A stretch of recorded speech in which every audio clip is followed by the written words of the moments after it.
एक बार एक शिकारी शिकार करने के लिए जंगल में पहुंचा। उसने अपने तीर पर बहुत ही खतरनाक जहर लगाया और शिकार को निशाना बनाकर उसने तीर को छोड़ा, लेकिन उसका तीर चूक गया और तीर एक पेड़ पर जा लगा। वह पेड़ बहुत ही हरा भरा और बहुत सारे तोते उस पेड़ पर रहते थे।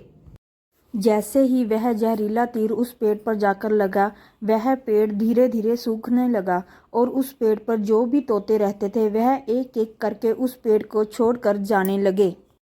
उस बड़े से पेड़ के कोटर में एक बहुत ही बुरा तोता रहता था, जो बहुत ही धर्मात्मा और अच्छे मन का था। सभी तोते उस पेड़ को छोड़कर जाने लगे थे, लेकिन वह बुरा तोता जाता था, दाना लेकर के आता और उसी कोटर में आकर के बैठ जाता, परंतु उस पेड़ को छोड़ने को तैयार नहीं था।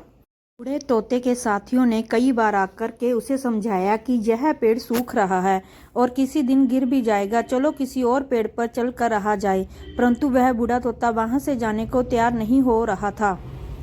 अब यह बात देवराज इंद्र तक पहुंची। उन्हें बताया गया कि एक तोता है, वह जिस पेड़ पर रहता है उस पेड़ पर एक जहरीला तीर लगने के कारण सूखने, गिरने और खत्म होने की कगार पर आ पहुंचा है और एक बूढ़ा तोता अभी भी वहीं पर रह रहा है। वह दाना लेकर आता है और वहीं पर रहता है, जबकि उस जंगल में बहुत सारे पेड़ हैं, लेकिन वह उसी पेड़ पर रह रहा है। देवराज इंद्र प्रकट हुए और उस बूढ़े तोते से कहने लगे कि आप बहुत धर्मात्मा हैं, बहुत ही अच्छे मन के हैं, लेकिन आप उस पेड़ को छोड़कर किसी और पेड़ पर चले जाइए, क्योंकि यह पेड़ कुछ ही दिनों में गिर जाएगा। तालाब के पास बहुत से बड़े बड़े हरे पेड़ हैं, बड़े बड़े कोटर हैं, उन पेड़ों पर फल भी लगे हुए हैं, उन्हें वहीं पर तोड़कर खा सकते हैं, परंतु जहाँ से आप चले जाएं। तोता बोला, माफ़ कीजिएगा, इस पेड़ ने मुझे जीवन दिया है, शिकारियों से मेरी रक्षा की है, हर मौसम में मेरे साथ रहा है। यह कोटर मेरा घर है, जहाँ मैं पला बड़ा हूँ। इस पेड़ को मैं छोड़कर कैसे जा सकता हूँ? इस पर संकट आया है तो क्या मैं इसे छोड़कर चला जाऊँ? मैं ऐसा कभी नहीं कर सकता। देवराज इंद्र तोते के इस बात से बहुत ही प्रसन्न हुए। उन्होंने तोते से कहा, मैं आपके इस बात से बहुत ही खुश हूँ, मांगो जो आपको मांगना हो।